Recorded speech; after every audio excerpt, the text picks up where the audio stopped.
You're tuned to the State of the City here live on Soul Classics 1590 WFBR. I'm your host, Brother Muhammad. Let me thank all of you at the top of the hour, the top of the show, and the top of the flow for having us locked in and clocked in on those raggedy radios. Please do yourselves a favor. Turn them up nice and loud to get you a big fat Wednesday or Thursday, rather, late morning, early afternoon crowd on this day, which is Thursday, June the 6th. And, of course, it is 6/6/13.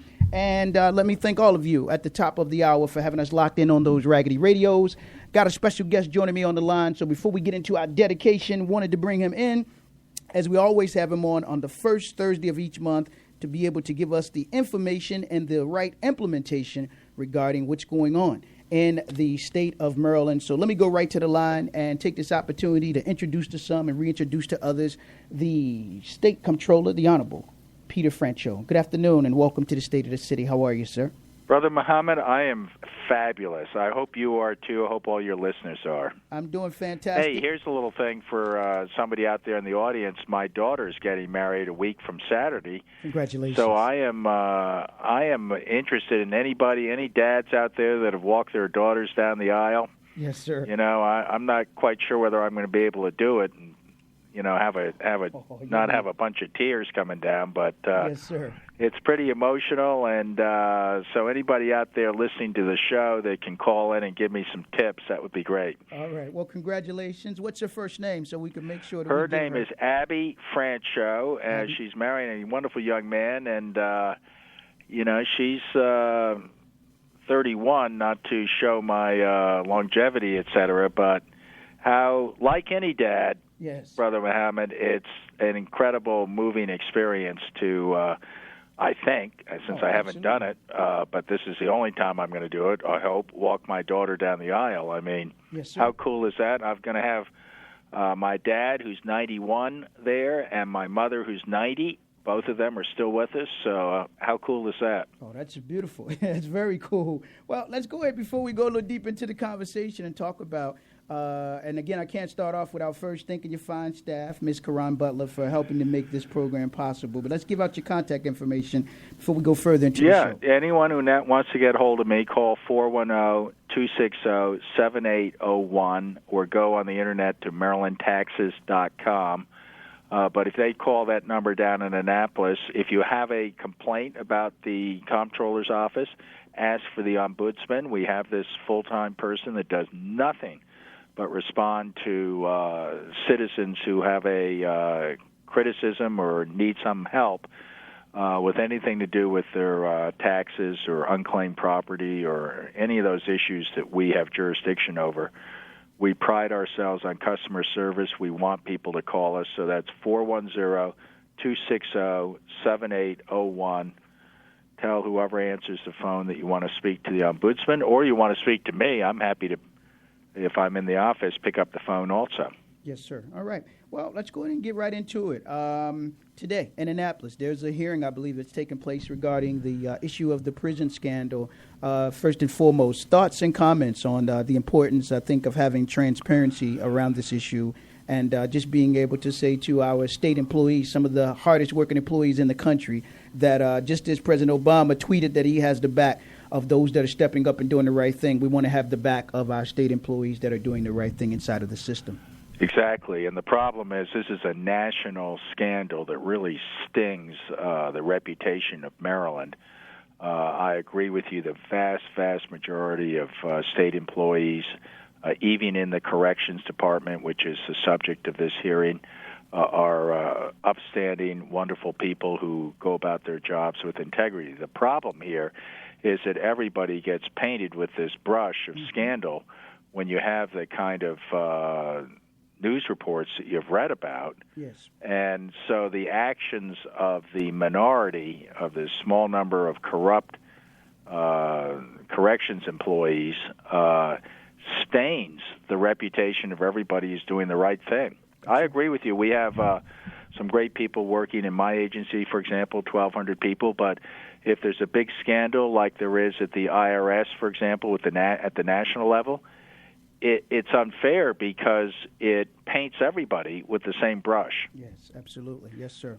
Well, let's talk about one of the other things I wanted to get into. But could I just, Please. not Yes, to sir. get into trouble on this prison thing, but I hope that there is a lot of follow-up to this, because in order to protect the corrections employees that are law-abiding, you have to get rid of the employees that are not law-abiding. That's right. Yes, and it's I read today that somebody was going to polygraph new job applicants.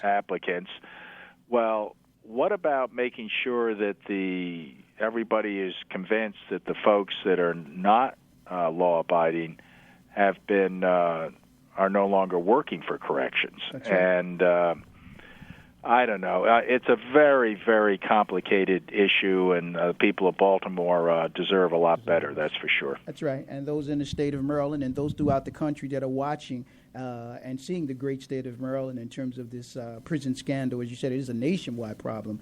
But to see just the enormous amount of what we've been seeing coming out of Baltimore and out of the other correction institutions around the state of Maryland. Yeah, and let's just also, I know you have to break the law and get sentenced to be in prison, but that doesn't automatically subject you to something where you're getting the daylights beaten out of you. That's right. And having the guards apparently, in some instances, involved. Yes, I mean, absolutely. I mean, look, everybody's got a right to due process and safety. Well, and look, I'm not naive. I know in prisons around the country there's a lot of gang activity and a lot of corruption. It's not easy, obviously, to oversee a prison. But this situation in Maryland is so greater in scope than anything that anybody's ever seen at other prisons. That's right. That it's I'm glad that all hands are on deck and they're actually going to hold people accountable, and I hope, and get in and fix the system, because prison experts around the country are scratching their heads saying, boy, we've never seen anything close to this. Yes, sir. Absolutely. Okay. Anyway, onward and upward. Let's. How about talking about baseball? I threw the first pitch out for the O's national game. Congratulations. Yeah, and the O's came series. back, and won the game late in the late innings. So.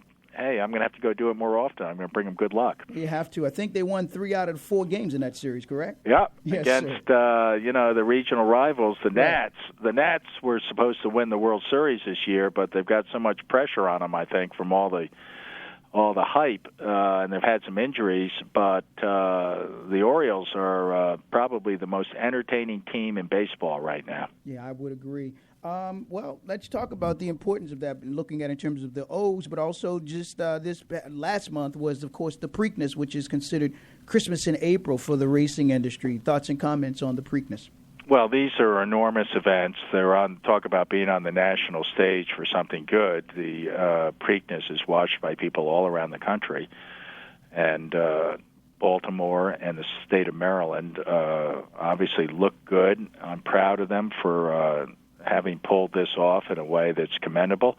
And you're right, the revenues, when you mention Christmas in April, when we add up all the amusement tax receipts and other sales tax receipts from all of the people that have visited Maryland during the Preakness, it'll be a tidy sum of tax revenue. It's good for small businesses, so bring it on. I'm all in favor of events like the Preakness. I think they're terrific. Yeah, it's called Preakness in May. I think I inadvertently said April. But Preakness in May. No, it's Christmas in May. You're right, because we get so much money from it. That's but right. what about another race where we take the fastest horse in Maryland and have it in a match race against the fastest horse from Virginia? I don't know. I'm just saying, putting something off the top of my head. Yes, sir. Why don't we get some head-to-head races Regional. up there at Pimlico, and that everybody can, wear their big hats and beautiful dresses too, and go and, root on their the statewide favorite. Yeah, I think it's probably one of the most underutilized facilities in the state of Maryland outside of the Preakness. I think there's so many other, events that can be held there at the Preakness. I saw where, I think it's Montgomery County, opened up kind of like a little mini Grand Prix inside one of their facilities down there. Yeah, I didn't quite read that article, but I think it was Howard County. Yes. Yeah, no, yes. there's you got to be a little careful. You don't want to lose your shirt by doing something that people don't want to attend. But anything that can get people together. And for example, there are a lot of blues festivals, jazz festivals, art festivals, book festivals. Those things are fabulous. They bring people together. They generate some economic activity. They get people's minds off the lousy economy and pick their spirits up. So that's good. Yes, absolutely. Well, speaking of picking the spirits up, this is, of course, probably going into the height of the tourism season right now with the summer months approaching. As the comptroller in the state of Maryland, can you recommend activities or events or places and spaces where Marylanders should perhaps take their family and their children from Ocean City to some other destinations in Maryland right now? Well, I get notes from people who say they work all year long just so they can take their family down to Ocean City for a week at the beach. It's like a family ritual. And so I would, for folks that are able to do that have a job and have a little bit of income, you don't need a whole lot, I think a week at the beach at Ocean City can't be beaten. Right. Yes, and then if you don't like the beach, or the ocean's too much, head west to Deep Creek Lake or one of those rivers out there where you can just remember, everyone who's listening to this, it's got young kids. If you've got the ability, it doesn't take a lot of money, but boy, creating memories for our young people that are positive and where they're safe and they enjoy themselves. I know everybody's very, very busy and everybody's under a lot of pressure, but you can, even if it's only 3 or 4 days, get those kids into a safe, natural environment. I guess you could also go to some Disney World or something like that, but I'm talking something in Maryland. Spend locally here. Yeah. Spend locally, and the kids remember it for the rest of their lives. Yes. And so, I think this is the time to do it, and you're right, it has the added plus of helping the local economy. That's right. And as you know and I know, we have a jobless recovery in the state of Maryland. That's right. We're recovering, but it's mostly people that have money in the stock market that are feeling a little better, or they own a big house and the value of the house has come back. That's right. The rest of the citizens of Maryland are scratching their heads saying, hey, where is this recovery? I'm not making more money, or I don't have a job.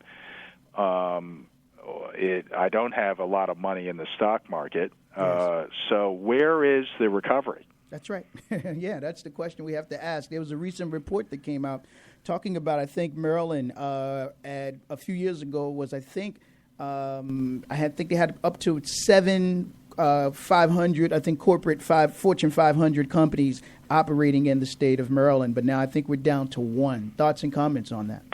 Well, we have to repair our reputation with the private sector as a place to not only have a business and grow a business, but also bring your business. And let's be honest, it's not fair, perhaps, but perception is reality. Out-of-state folks look at Maryland as not being business-friendly. And I have contended as a Democrat, a supporter of President Obama, et cetera, that you can be a good Democrat and also recognize the importance of the private sector, clear away some of this unnecessary regulation and permits, get the tax system under control so it's not changing every year.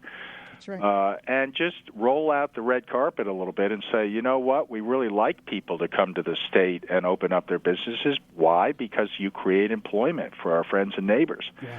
But right now, the state's business reputation around the country is about as negative as you can get. Yes. It's not to say we don't have great strengths. I read Entrepreneur Magazine picked us as the #1 state in the country for entrepreneurship. I don't know what that's based on, but we obviously have some strengths, big hospitals and good colleges and universities and a great educated workforce, and the federal government, which is right next door, which provides a lot of economic activity in the state. But the fact of the matter is that the state's business reputation is not good. Yes. And it has to change. We got to, move with the times. We can't just sit back and say, "Oh, well, they don't like us. We don't like